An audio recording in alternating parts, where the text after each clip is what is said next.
Good evening दोस्तों। हम लोग जो है कल चलते चलते एक प्रॉब्लम किया था fx = e to power mx। इसको दिखाना था या चेक करना था कि आइसोमॉर्फिज्म है कि नहीं। किसी स्टूडेंट को थोड़ा सा डाउट था, उसको एक बार हम क्लियर कर लेते हैं।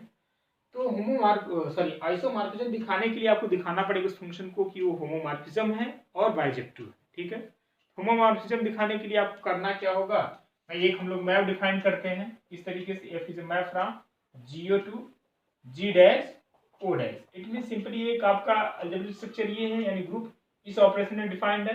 ये आपका दूसरा ग्रुप होता है G डैश जो O डैश ऑपरेशन में डिफाइंड है। ठीक है, तो हम लोग डेफिनेशन बता कि f of x operation y equals to f of x O dash f of y। यही तो होमोमॉर्फिज्म की डेफिनेशन हमने बताया था। तो इसके केस में आपने देखा कि जो आपका मैप यहाँ पे डिफाइन है R प्लस है। ठीक है, क्या है, R प्लस से R डॉट है, और यहाँ पे मैंने स्टार लिखा है। R स्टार का मतलब सिंपल सा ये है, यानी जो सेट ऑफ रियल नंबर है एक्चुअली, ठीक है, उसमें से 0 को हटा दिया गया है। ठीक है, ये आपका क्वेश्चन है। तो यहाँ पे जिस तरीके से यदि हम यहाँ पे होमोमॉर्फिज्म दिखाएंगे तो हमें क्या दिखाना पड़ेगा, इस मैप को x प्लस वाई, यानी x और y किसका एलिमेंट है, सेट ऑफ रियल नंबर का है। अब जो पहला वाला स्ट्रक्चर है उस इसका ऑपरेशन क्या है, प्लस है। ठीक है, f of x plus Y करेंगे तो क्या आना चाहिए, जो दूसरा वाला आपका स्ट्रक्चर है, यानी जो दूसरा वाला ग्रुप है, उस जिस ऑपरेशन में डिफाइंड है वो यहाँ पे आना चाहिए, दूसरे वाले ग्रुप का ऑपरेशन, यानी f of x into f of y। यदि हम ये दिखा पाते हैं हम कहेंगे this function is a what, homomorphism. ठीक है, तो ये हमने किया। आपका function f(x) = e to power mx है। आपने x की जगह क्या रखा, यानी x के प्लेस पे x plus y, e to power mx को आप इस तरीके से लिख सकते हो, और आपको मालूम है बेस सेम है, तो इट मींस इसको आप इस तरीके से e to power mx into e to power my। ये तो सिंपल कैलकुलेशन हुआ, और e to power mx is nothing but f of x and e to power my you can write f of y। ठीक है, आपने देखा कि f of x plus y equals to f of x into f of y आपने लिख पाया। It means this function is a homomorphism, पहला काम। दूसरा काम ये था कि भाई हमें दिखाना था कि और क्या दिखाना था, हाँ बाइजेक्टिव दिखाना था। ठीक है, तो बाइजेक्टिव दिखाने के लिए हमें क्या दिखाना पड़ेगा, इंजेक्टिव दिखाना पड़ेगा और सर्जेक्टिव दिखाना पड़ेगा। ठीक है, बाइजेक्टिव दिखाने के लिए हमें क्या करना पड़ेगा, उस फंक्शन को इंजेक्टिव दिखाना पड़ेगा और सर्जेक्टिव दिखाना पड़ेगा। Injective means one function, surjective means onto function. ठीक है, तो वन आई होप हमने कर ही दिया, तो सिंपल आपको मालूम है कैसे किया गया है। एक बार अच्छा फिर से रिकॉल कर देते हैं, कोई दिक्कत नहीं है। जैसे आपका फंक्शन है वन केस के लिए हम लोग करते क्या है, इसको चीजें हम लोग डिटेल में किए हैं। जो आपका रिलेशन फंक्शन वाला चैप्टर हमने किया था उसको आप देखेंगे तो चीजें आपको क्लियर हो जाए किस तरीके से किसी फंक्शन को वन दिखाते हैं। वन भी दिखाने के लिए 3-4 मेथड, आई होप शायद 2 या 3 मेथड हमने बताया था, है ना। एक मेथड तो जो आपका प्रोसेस है जिस तरीके से हम लोग करते हैं, यानी f ऑफ x1 लेके चलते हैं, f ऑफ x2 की इक्वल, और दिखाते हैं कि x1 = x2 की इक्वल है। तो यानी ये भी एक तरीका होता है। अभी एक तरीका हम आपको और पढ़ाएंगे, जब आपको हम पढ़ाएंगे इंक्रीजिंग डिक्रीजिंग फंक्शन, ठीक है, टेंजेंट एंड नॉर्मल वाले चैप्टर में, वहां पे एक और मेथड आपको बताएं किसी फंक्शन को वन। और एक मेथड और बताया था हमने, शॉर्ट ट्रिक मेथड। ठीक है, तो शॉर्ट ट्रिक यहाँ पे तो काम करेगा नहीं, यहाँ पे आपका मेन से लिखना है तो आपको लॉन्ग मेथड ही का ही यूज करना पड़ेगा। तो सिंपल सी बात ये लेके चलते हैं। It means f of x1 करेंगे तो क्या है, e to power m x1 = e to power m x2। ठीक है, बेस सेम, इट मींस लिख सकते हो आप m x1 = m x2, और यहाँ पे m क्या है, कैंसिलेशन लॉसेस को कैंसिल आउट करेंगे तो x1 = x2 मिल जाएगा। ठीक है, it is obvious that this function is a one function. ठीक है, अब दूसरी बात आती है, इसको बाइजेक्टिव दिखाना पड़ेगा। तो बाइजेक्टिव का डेफिनेशन होता है, हमने आपको बताया था रिलेशन एंड फंक्शन वाले चैप्टर में, किसी भी फंक्शन को बाइजेक्टिव दिखाना है, सॉरी बाइजेक्टिव मींस आपको दिखाना पड़ेगा वन और on to.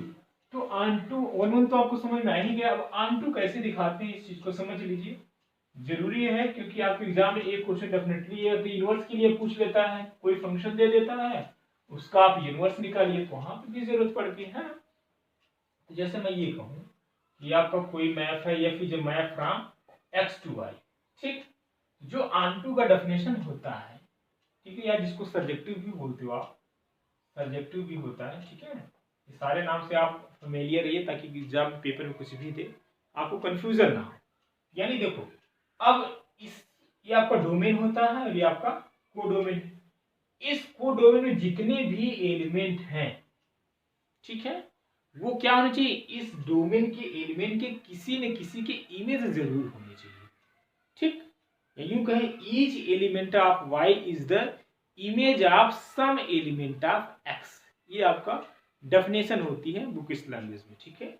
Each element of Y is the image of some element of X. It means इस जो कोडोमेन है इसमें जितने भी एलिमेंट हैं वो किसी न किसी एक्स के एलिमेंट की इमेज जरूर होनी चाहिए, या दूसरा रफ लैंग्वेज में कहें, इसमें एक भी ऐसा एलिमेंट खाली नहीं बचना चाहिए, उसका किसी न किसी से रिलेशन होना चाहिए। सिंपल सी बात है, ठीक है।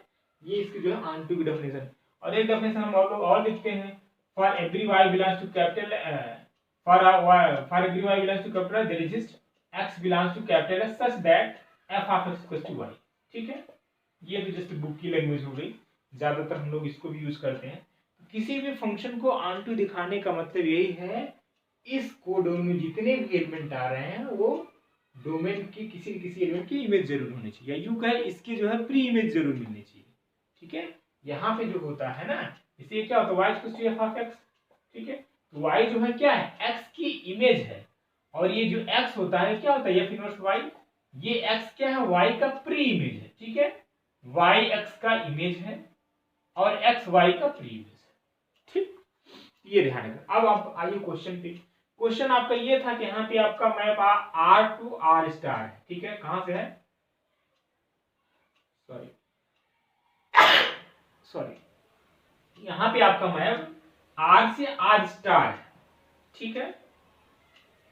ये है तो R का मतलब क्या हो सकता है, रियल नंबर। इसमें ढेर सारे नंबर है, नेगेटिव है, पॉजिटिव है, आपका रेशनल भी है। रियल नंबर जितने भी नंबर आते हैं वो सारे यहाँ पे मौजूद है।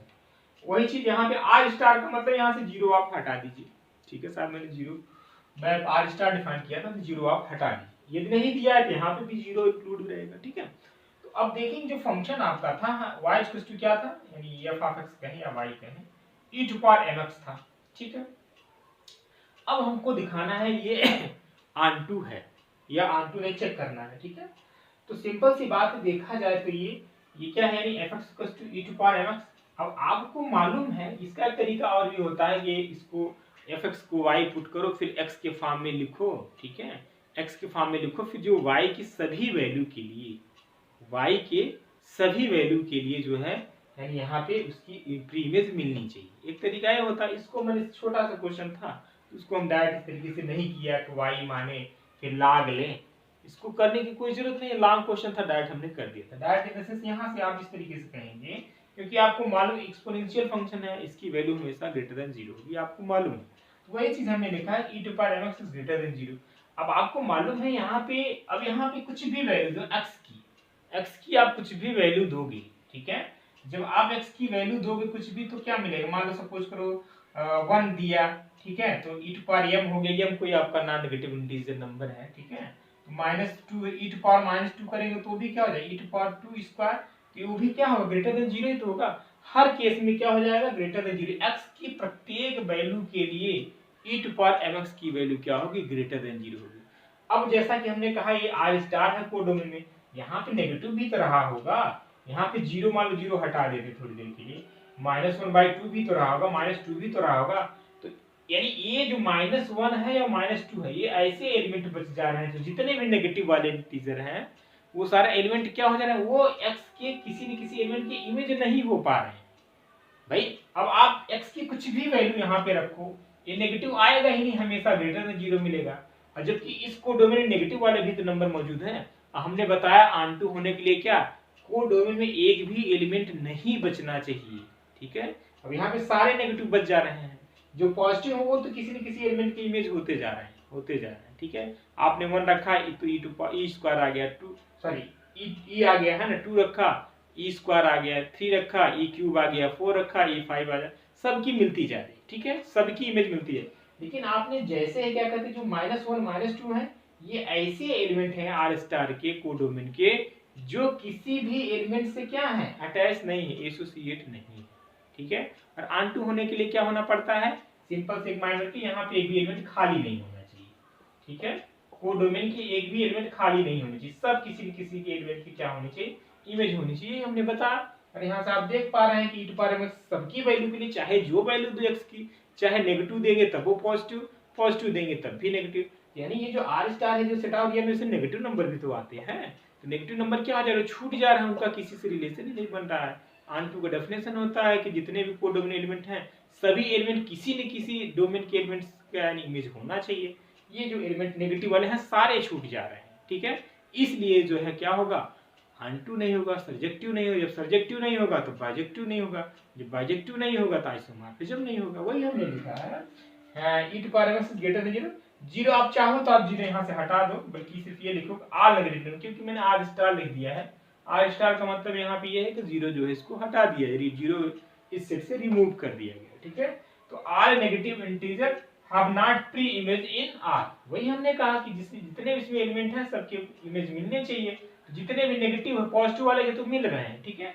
भाई हमने e टू पावर 1 रखा तो x की जगह 1 रखा तो e टू पावर 1 मिल गया, ठीक है। x की जगह 2 रखा e टू पावर m2 मिल गया, यानी 2m मिल गया, m कोई नंबर है, ठीक है।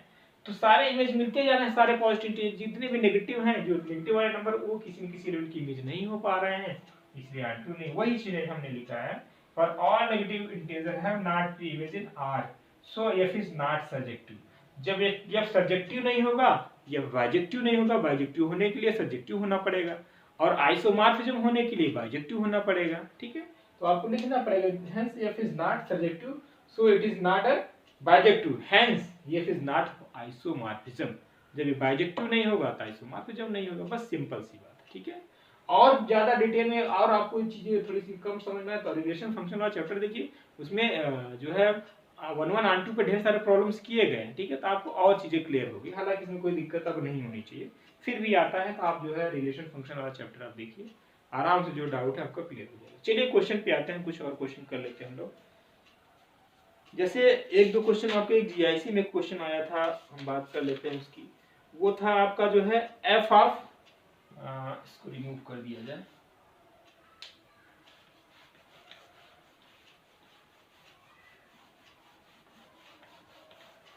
क्वेश्चन आपका ये था एफ आर प्लस से, आपका इसको दूसरा एग्जांपल मान लीजिएगा, मैप था आपका जो है आर प्लस से, आर मल्टीप्लीकेशन था, ठीक है। आर मल्टीप्लीकेशन से आर प्लस, और जो फंक्शन गिवन था एफ ऑफ एक्स क्या था आपका, एफ ऑफ एक्स था आपका log ऑफ एक्स। इसको आपको चेक करना था कि होमोमॉर्फिज्म है कि नहीं। ये शायद जीआईसी प्री वाले एग्जाम में आया था ऑब्जेक्टिव वाले क्वेश्चन में, ठीक है। तो सिंपल सी बात है, करना क्या है, इसको होमोमॉर्फिज्म दिखाने के लिए क्वेश्चन आप लिख लीजिए, is it homomorphism or not, ठीक question.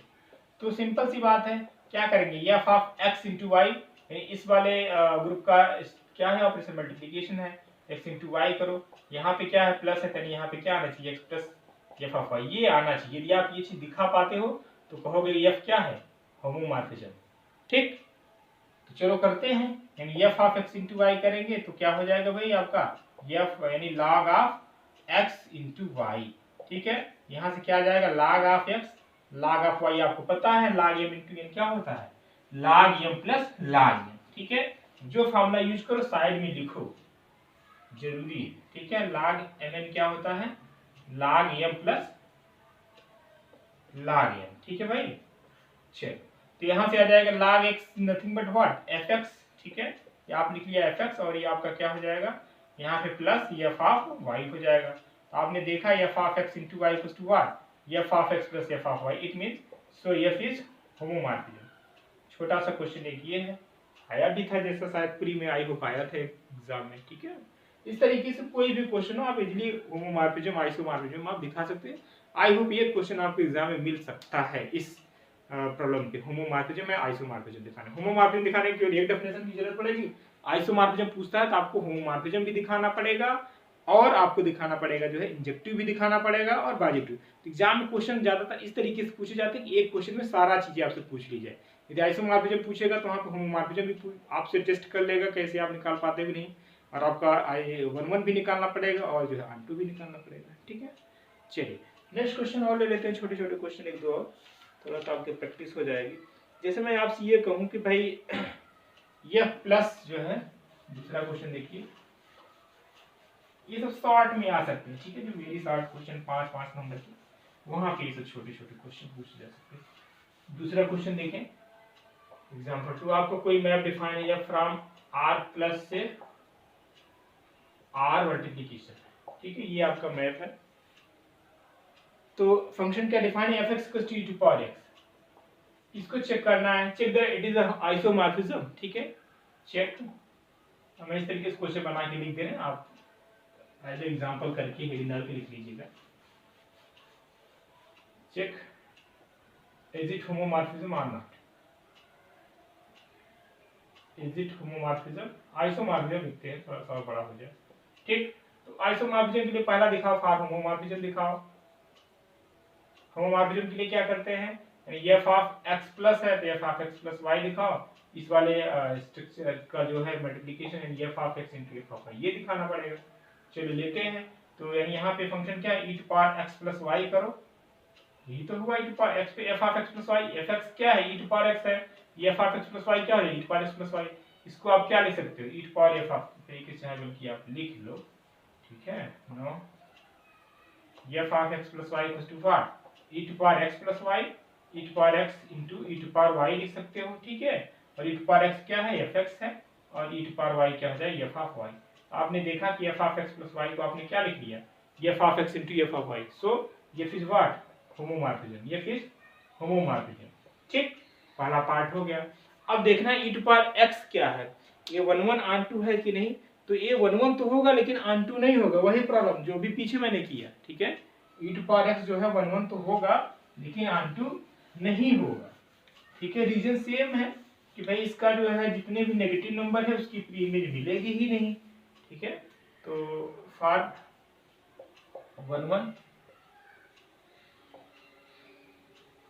f of x1 let f of x1 equals to f of x2 लेके चलो, ठीक है। For all x1 comma x2 किसके एलिमेंट हैं, बिलोंग करेगा r के, ठीक है। तो f ऑफ यानी e to power x1 equals to e to power x2, यानी यहाँ से आपको मिल जाएगा क्या, x1 equals to x2, so f is what 1 1, ठीक है भाई। फॉर r2 के लिए लेंगे, फॉर r2 के लिए क्या करोगे, e to power x greater than 0, ठीक है। तो आप लिखोगे this implies that all negative number have no pre-image in R, have no pre-image in R, ठीक। so f is not bijective, ठीक है भाई, hence f is not f is not isomorphism, so f is not an isomorphism, ठीक। चलिए इस तरीके से छोटे छोटे क्वेश्चन हैं तो आप इजीली जो है कर सकते हैं। चलिए एक इंपॉर्टेंट थ्योरम है उसको ले लेते हैं हम लोग। चलिए नेक्स्ट थ्योरम देखिए, इंपॉर्टेंट थ्योरम है, late f is a map from G to G dash be a group homomorphism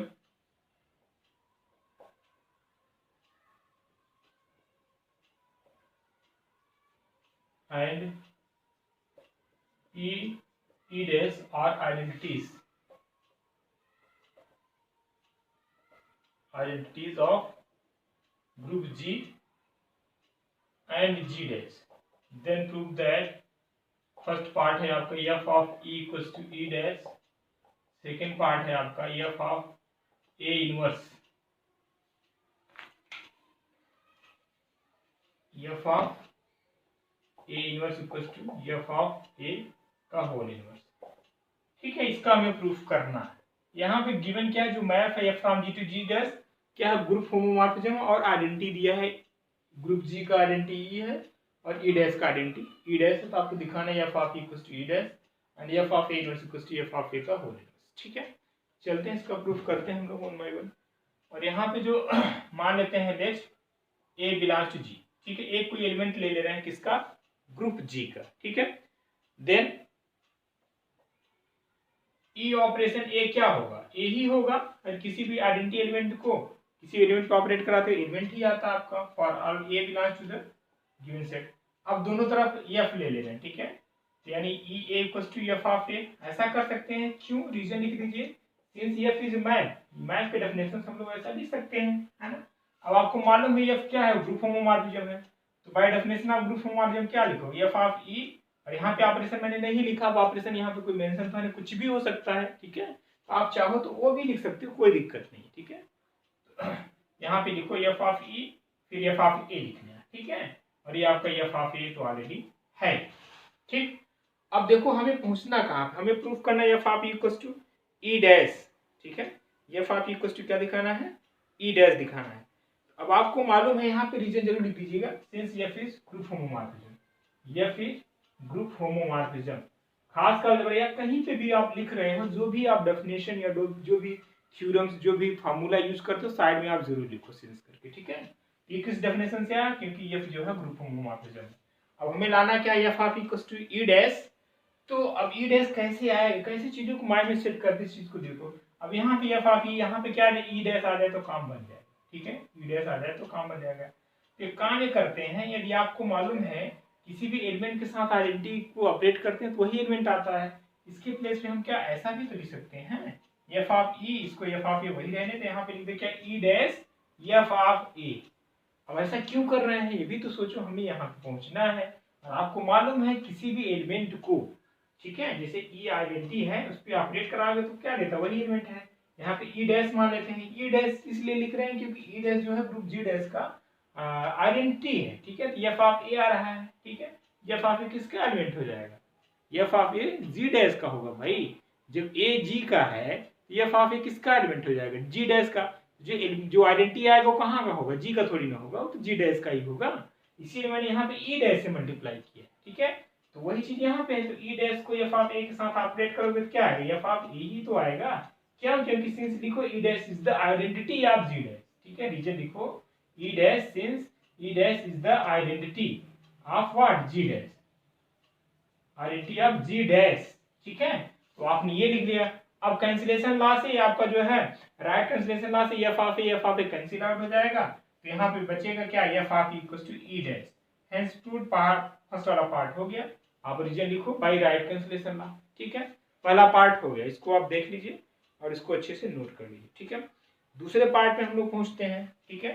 second part क्या है, यहाँ पे कर दे रहे हैं, ठीक है। सेकेंड पार्ट है to show that, to show F of A inverse equals to what, F of A का होल इनवर्स, ठीक है। यहाँ पहुंचना है तो वही फिर एक एलिमेंट लेते हैं जी का, और आपको मालूम है ए इनवर्स ए क्या हो जाएगा, आइडेंटिटी के इक्वल हो जाएगा, ठीक है। किसी भी ए, सपोज करो ए क्या है, इसका इनवर्स है, इसको जब एक साथ ऑपरेट कराएंगे तो क्या होगा, आइडेंटिटी तो आएगा, ठीक है भाई। अब यहाँ पे दोनों तरफ एफ ले रहे हैं, क्यों ले रहे हैं, क्योंकि एफ इज मैप। यहाँ पे आ जाएगा एफ ऑफ ई आएगा, क्या आएगा, एफ ऑफ ई आएगा, ठीक है भाई। अब सिंस एफ इज होमोमॉर्फिज्म, ठीक है, ये होमोमॉर्फिज्म है तो यहाँ से क्या मिल जाएगा, एफ ऑफ ए इनवर्स मिल जाएगा, फिर एफ ऑफ ए आ जाएगा। और एफ ऑफ ई की जगह क्या हो जाएगा, आपने अभी प्रूफ कर लिया, F of is nothing but E dash, ठीक है। एफ ऑफ ई की जगह क्या लिखना है, ई डैश लिख दो आप, ठीक है भाई। एफ ऑफ ई की जगह क्या हो जाएगा, आपका ई डैश है। आपने इसको किस डेफिनेशन से लिखा, एफ इज मैप, आप यहाँ पे लिख देना, ठीक है। रीजन में लिखते चलो, एफ इज मैप लिख लीजिएगा, मैं बोल दे रहा हूँ, ठीक है। अब हमें पहुंचना है भाई, F of A inverse equals to लाना क्या है, एफ ऑफ ए का होल इनवर्स। अब यहाँ पे क्या है, आइडेंटिटी, तो हमें यहाँ पे क्या एडजस्ट कर दें, यानी हम यहाँ पे ये भी तो लिख सकते हैं, एफ ऑफ ए का होल इनवर्स और इनटू एफ ऑफ। क्यों भाई, ऐसा हम लिख सकते हैं कि नहीं, सिंपल सी बात है। एफ ऑफ ए का जो इनवर्स क्या है, एफ ऑफ ए का होल इनवर्स है, तो जब दोनों को ऑपरेट कराएंगे तो क्या मिलेगा, आइडेंटिटी मिलेगा। आप पढ़ते चले आ रहे हो, ठीक है। जैसे ए है, ए का इनवर्स ए इनवर्स है, ठीक है, तो ये किसके इक्वल होगा, आइडेंटिटी के इक्वल होगा, डेफिनेशन होता है। तो यही चीज ई डैश की जगह हम लोग क्या लिख सकते हैं, ई डैश किसका आइडेंटिटी है, जी डैश का है। इसीलिए अब जैसे मान लो यहाँ पे ई होता ना, यहाँ पे ई डैश के बजाय ई होता तो हम लोग एफ ऑफ ए ना लिखते, वहां पे क्या लिखते, फिर ए इनवर्स लिखते। ए इनवर्स किसके इक्वल होगा, ई के इक्वल होगा। और यहाँ पे क्योंकि ई डैश है, ई डैश किसका आइडेंटिटी है, जी डैश का है, तो यहाँ पे हमने क्या लिखे, यानी एफ ऑफ ए, ठीक है भाई। एफ ऑफ ए किसका एलिमेंट है, जी डैश का है ना, ए केवल ए डैश का है, ठीक है, सॉरी ए आपका जी का है, और F of A G dash का एलिमेंट है, ठीक।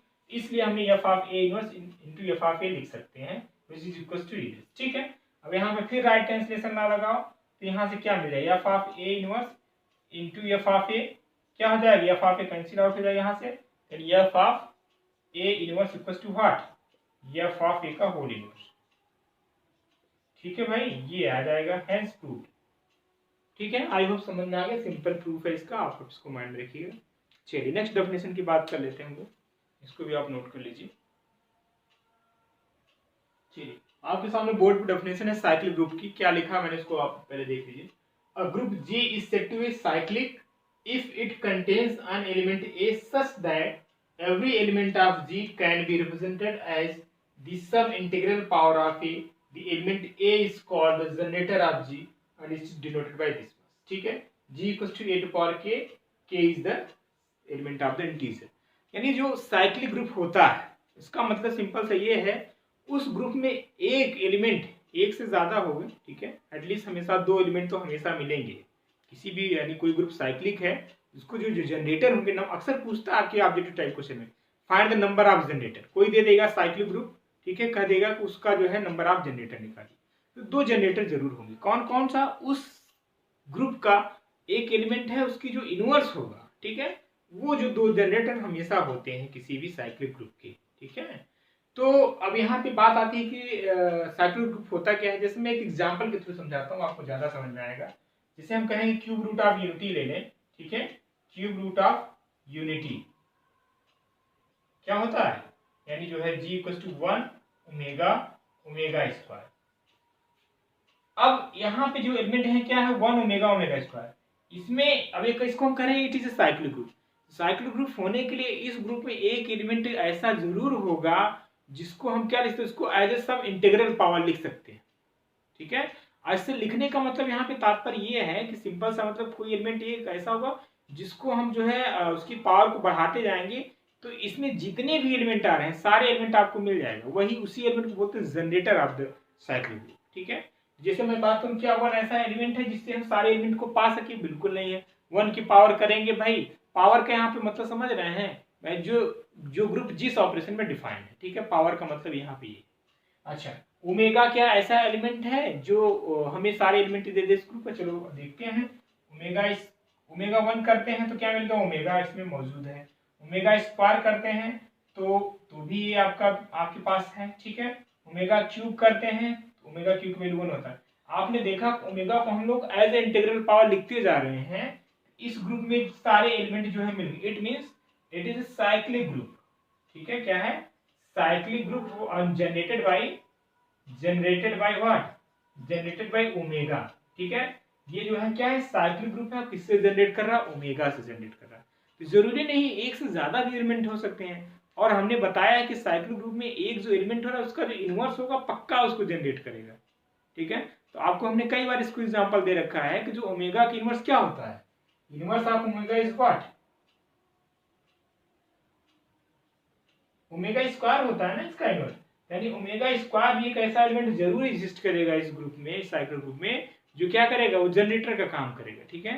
तो omega square is the also generator of this cyclic, ठीक है। करके देख लो भाई, ओमेगा स्क्वायर चलो जनरेट करा, पावर ओमेगा स्क्वायर 1 करो कितना है, ओमेगा स्क्वायर आएगा, ठीक। चलो ओमेगा स्क्वायर की पावर 4 कर दो, ओमेगा स्क्वायर पावर 2 करो कितना आ जाएगा, 4 हो जाएगा। ओमेगा टू पावर 4 हो, इसको क्या लिख सकते हो, ओमेगा क्यूब इंटू ओमेगा लिख सकते हो, ठीक है। ओमेगा क्यूब की वैल्यू 1 हो गया और ये ओमेगा हो गया, ओमेगा मिल गया। चलो फिर इसको जो है पावर बढ़ाओ इसकी, यानी ओमेगा स्क्वायर टू पावर 3 कर दो, ठीक है भाई। तो 3 करने का मतलब क्या हो, ओमेगा टू पावर 6 हुआ, और इसको क्या लिख सकते हो, ओमेगा 3 टू पावर 2 लिख सकते हो, ओमेगा क्यूब की वैल्यू 1 यानी 1। तो आपने देखा ओमेगा स्क्वायर को हमने एज इंटीग्रल पावर लिखते गए तो आपको क्या मिल गया, 1 भी मिल गया, ओमेगा भी मिल गया, ओमेगा स्क्वायर मिल गया। It means it is cyclic group generated by omega square, ठीक है। तो जो क्वेश्चन 2-3 तरीके से पूछता है, एक तो पूछ लेता है साइक्लिक ग्रुप चेक करिए है कि नहीं, ठीक है। अच्छा, दूसरा क्वेश्चन ये भी पूछता है, ज्यादातर जो आपकी ऑब्जेक्टिव टाइप पूछता है, यहाँ भी पूछ सकता है, वेरी शॉर्ट में पूछ लेगा find the number of generator, ठीक है। किसी भी ग्रुप का ऑर्डर दे देगा, कह देगा इस ग्रुप का ऑर्डर इतना है, साइक्लिक ग्रुप, ठीक है। ये क्वेश्चन में दिया रहेगा, जैसे पूछ लेगा भाई find the group of order which is cyclic group, जिसे मान ले दे देते हैं हम 7 कर दे रहा है, ठीक है। इसका नंबर ऑफ जनरेटर बताओ। दो तरीके से हम लोग निकालते हैं, ठीक है। कोई ग्रुप है जिसका ऑर्डर कितना है, 7 है, ठीक है भाई। जिसका ऑर्डर क्या है, ऑर्डर आप जी ऐसे लिखते हैं, ठीक है, क्या है 7 है, और उसको बताए इसमें कितने नंबर ऑफ जनरेटर होंगे। तो तरीका होता है आयलर, उसको हम लोग बोलते हैं आयलर फंक्शन की हेल्प से हम लोग इसको निकाल लेते हैं, ठीक है। तो जो है 5 ऑफ 7 कैसे निकालते हैं आपको पता होगा ये चीजें शायद, ठीक है। आयलर 5 फंक्शन का मतलब ठीक है। ये होता है, कई बार मैं फिर से बता दे रहा हूँ। फाइव ऑफ पी की वैल्यू क्या होता है, पी माइनस वन, ये फॉर्मूला इसको माइंड में रखिएगा। और phi of P to power R क्या होता है, P to power R minus P to power R minus one. ठीक है, इन्हीं दोनों फार्मूले की हेल्प से कोई भी ग्रुप दिया हुआ किसी भी ग्रुप का ऑर्डर हमें बताना तो नंबर ऑफ जनरेटर, हम उसका फाइव निकाल लेते हैं। ठीक है, जैसे 7 फाइव आप 7 निकालेंगे तो इसमें कितना आ जाएगा, 7 आपका प्राइम, पी प्राइम है, 7 तो प्राइम है ना, इसमें 7 माइनस 1 6। ठीक है, यानी जो है इस जो ग्रुप है जिसका ऑर्डर 7, इसके कितने जनरेटर हो जाएंगे, 6 हो जाएंगे। ठीक है, इस तरीके से हम किसी भी ग्रुप के जनरेटर बता सकते हैं। ये पहला एग्जाम्पल। एक और एग्जाम्पल ले लेते हैं तो चीजें आपको थोड़ा और क्लियर हो जाएगा। अब यहाँ पे हम बात कर लेते हैं क्यूब रूट ऑफ यूनिटी हो गया, एक फोर्थ रूट ऑफ यूनिटी। ये भी आपका क्या होता है, साइक्लिक ग्रुप होता है। जैसा कि मैंने बार बार कहा, एग्जाम्पल आपके माइंड में सेट होने चाहिए, पहले से याद होने चाहिए, एग्जाम टाइम में सोचना न पड़े। ठीक है, जो इंपॉर्टेंट एग्जाम्पल है वो आपके माइंड में याद होने चाहिए। ठीक है, जैसा कि मैंने बताया किसी चीज को डिस्प्रूव करना है तो वहां पे हम लोग क्या देते हैं, काउंटर एग्जाम्पल देते हैं। ठीक है, अगला एग्जाम्पल आप नोट कर लो, फोर्थ रूट ऑफ यूनिटी। ठीक है, fourth root of unity, fourth root of unity यानी जो है इसमें कौन कौन से एलिमेंट आते हैं, 1 आई माइनस आई और माइनस 1। ठीक है भाई, दिख रहा है कि नहीं?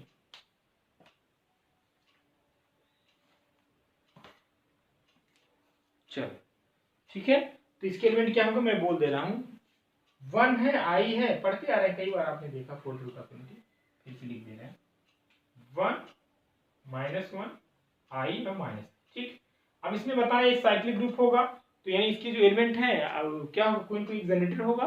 ठीक है, जिससे सारे एलिमेंट मिल रहे हैं। तो 1 ये आइडेंटिटी है, ये क्या देगा, वो आइडेंटिटी है तो सिर्फ आइडेंटिटी मिलेगा, आई वगैरह नहीं मिलेगा। ठीक है, चलो आई की पावर आइडेंटिटी पावर आई की पावर 1 लिखेंगे, आई मिल गया। ठीक, पहला एलिमेंट है, इसको आई स्क्वायर लिखते हैं, आई स्क्वायर की वैल्यू क्या आ जाएगी, -1, यहाँ पे मौजूद है, ये भी मिल गया। आई क्यूब लिखते हैं, आई क्यूब की वैल्यू क्या है, आई स्क्वायर इंटू आई, माइनस आई हो जाएगा, वो ये भी यहाँ पे है। ठीक है भाई, आई टू पावर 4 लिखो तो आई स्क्वायर टू पावर 2 लिख दो, यानी 1 हो जाएगा। यहाँ पे देखो 1 आया, -1 आया, आई आया और माइनस आई, यानी आई एक ऐसा एलिमेंट है जो क्या है, उसको एज इंटीग्रल पावर लिखते गए तो सारे जो इस ग्रुप में जितने भी एलिमेंट है सभी मिल गए। यहाँ पे हम क्या कहें, I is the generator of this group, I is क्या हो जाएगा, जनरेटर हो जाएगा। ठीक है, क्या हो जाएगा, जनरेटर हो जाएगा। ठीक है, तब आई का इनवर्स पता है आपको क्या होता है, आई का इनवर्स होता है माइनस आई। ठीक है, तो अब आई का इनवर्स क्या होता है, minus I, it means minus I भी क्या होगा, वो भी जनरेट करेगा। ठीक है, अब माइनस आई भी क्या हो जाएगा, जनरेटर। आप करके देखिएगा, minus I to power integral power लिखना, खुद से चेक करना क्या जितने भी एलिमेंट इस ग्रुप में है सारे मिल पा रहे हैं कि नहीं। ठीक है, मिल जाता है तो अच्छी मिलेगा ही, मिलेगा क्यों नहीं, क्योंकि आई का इनवर्स होता है। जैसा कि हमने बताया, कोई ग्रुप दिया है तो उसका जो एलिमेंट यानी कोई भी एलिमेंट जो जनरेटर है उसका, तो उसका इनवर्स जो होगा वो भी जनरेट करेगा। ठीक है, थ्योरम्स होती है। ठीक है, तो चलिए ये आपका हो गया साइक्लिक ग्रुप। अब एक इंपॉर्टेंट थ्योरम लेते हैं हम लोग, जो कि एग्जाम अक्सर पूछा जाता है। तो आपका थ्योरम ये है, every cyclic group is abelian, every cyclic group is abelian,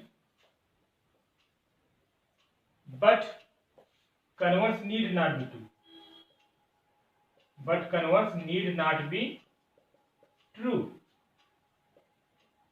ठीक है, यानी कोई भी साइक्लिक ग्रुप है तो अबेलियन पक्का होगा, लेकिन इसका जो कन्वर्स टू, कन्वर्स का मतलब क्या है, यानी जो है अबेलियन ग्रुप हो तो जरूरी नहीं है वो साइक्लिक ग्रुप हो। ठीक है, अबेलियन ग्रुप हो तो जरूरी नहीं साइक्लिक ग्रुप हो, लेकिन साइक्लिक ग्रुप है तो पक्का क्या होगा, अबेलियन ग्रुप होगा।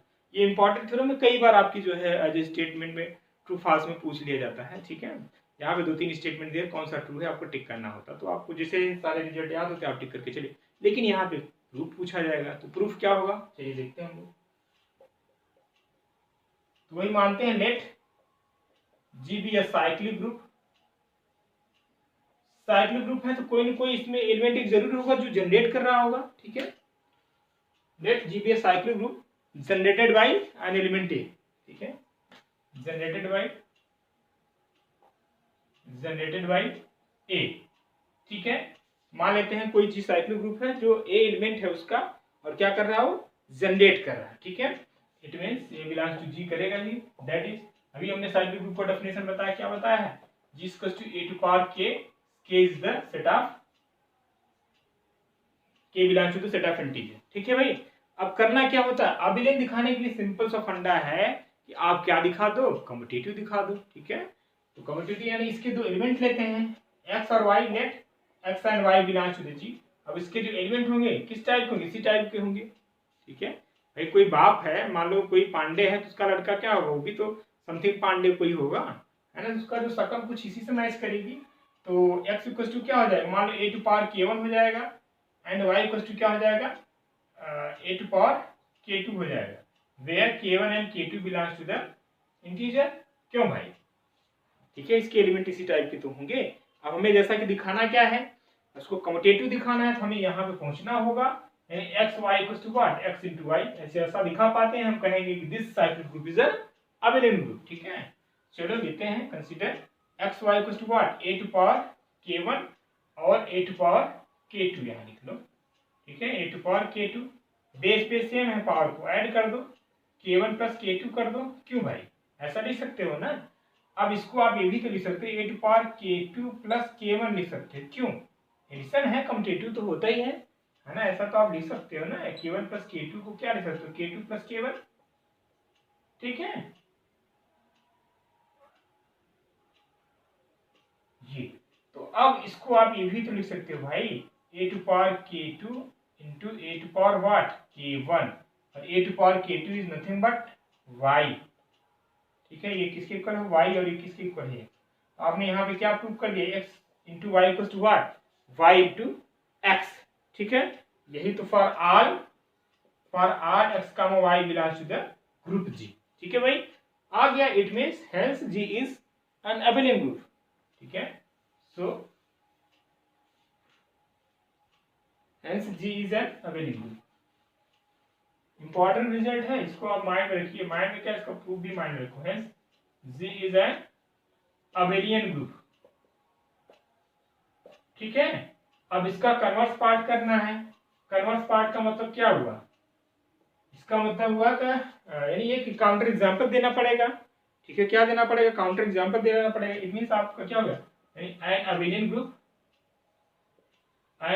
Group need not be cyclic group, need not be a cyclic group, ठीक है भाई। एक ऐसा एग्जांपल दीजिए जो अबेलियन तो हो लेकिन साइक्लिक ग्रुप ना हो।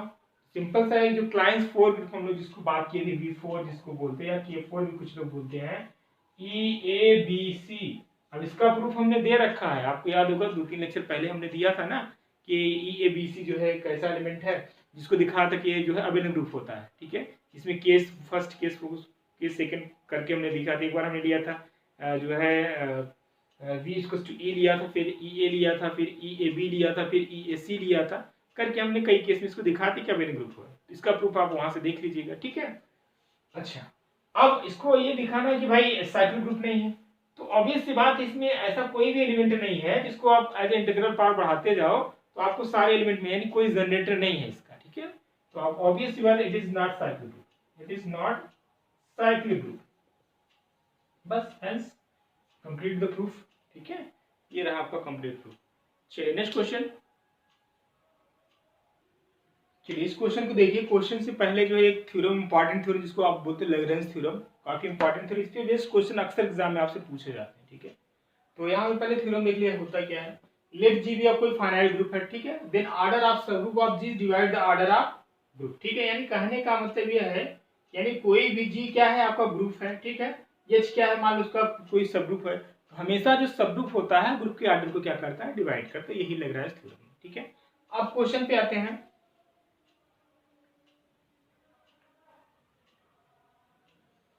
क्वेश्चन में कह रहा है कि let G be group and H and K are finite subgroup of G, ठीक है। जी आपका क्या है यहाँ पे, ग्रुप है, और एच और के क्या है यहाँ पे, सब ग्रुप है, किसका, ग्रुप जी का, ठीक।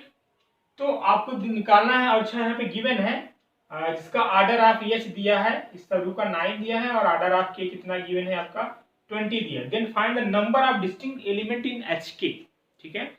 इसका एक फॉर्मूला होता है, इंपॉर्टेंट फॉर्म, इसको आप माइंड में रखिएगा। Order of H K question क्या होता है, order of H into order of K upon order of H intersection K होता है, ठीक। अब यहाँ पे देखा जाए हमें निकालना क्या है, हमें निकालना है कि जो फाइंड नंबर ऑफ एलिमेंट, वही ऑर्डर ऑफ एच के निकालना है। तो ऑर्डर ऑफ एच के लिए ऑर्डर ऑफ एच की वैल्यू आपको पता है, ठीक है, ये 9 है, ऑर्डर ऑफ के की वैल्यू 20 है। अब यहाँ पे देखा जाए तो हमें चाहिए किसकी value, order of H intersection की। अब आपको पता होना चाहिए कि जैसा कि हमने इसका प्रूफ भी दिया है, यदि एच आपका सबग्रुप है और के क्या है, सबग्रुप है, ठीक है, क्या है, सबग्रुप है, इसका जो इंटरसेक्शन होता है वो भी क्या होता है, सबग्रुप होता है, हमने लिखा है थ्योरम, ठीक है, कि H1 and H2 are subgroup of G, then intersection of H1 and H2, it means H1 intersection H2 is also a subgroup of G। ये मैंने जो है इसका प्रूफ भी कराया है और इम्पोर्टेंट थ्योरम अक्सर एग्जाम में पूछा भी गया है, ठीक है। तो इट मीन्स यहाँ से बात क्लियर हो रही है कि जो H1 इंटरसेक्शन K है वो भी क्या होगा, is also subgroup of G, ठीक है। तो क्या होगा, सबग्रुप होगा किसका, G का होगा। जैसे ही H इंटरसेक्शन जो है G का सबग्रुप हो जाएगा तो पक्का बाय लैग्रांज थ्योरम जो है ये क्या करेगा, जिसका सबग्रुप होगा उसको क्या करे, उसके ग्रुप को ऑर्डर को डिवाइड करेगा, ठीक है। तो it means order of H intersection के जो है किसके ग्रुप का ऑर्डर डिवाइड करेगा, H के ग्रुप के ऑर्डर को डिवाइड करेगा और के भी जो ग्रुप का ऑर्डर है उसको भी डिवाइड करेगा।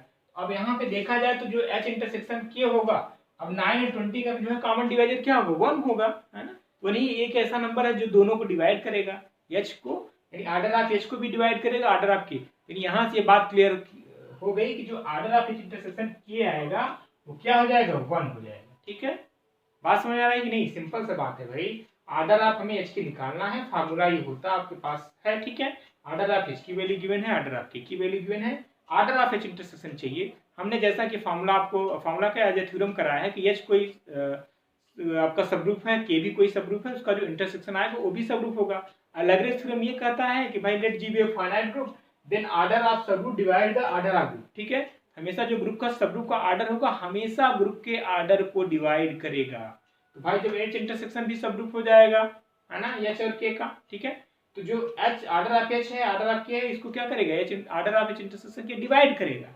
तो अब देखा जाए तो 9 और 20 में क्या कॉमन डिवाइजर 1 है, यानी ऑर्डर ऑफ H इंटरसेक्शन क्या आ जाएगा, 1 हो जाएगा, ठीक है। अब सारी वैल्यू यहाँ पे रख दो, यानी कितना आपका जो है ये 9 हो जाएगा और ये आपका 20 हो जाएगा अपॉन 1, तो 9 2 18, इट मींस 180। तो order of H intersection sorry order of H की वैल्यू क्या हो जाएगा, 180, ठीक है। इस तरीके से अक्सर एग्जाम में पूछे जाते हैं क्वेश्चन फार्मूला बेस्ड, इसके लिए आप प्रिपेयर रहिए, ठीक है। चलिए एक क्वेश्चन और लेते हैं, फाइंड नंबर ऑफ जनरेटर, ठीक है, इसको रिमूव कर दे रहे हैं।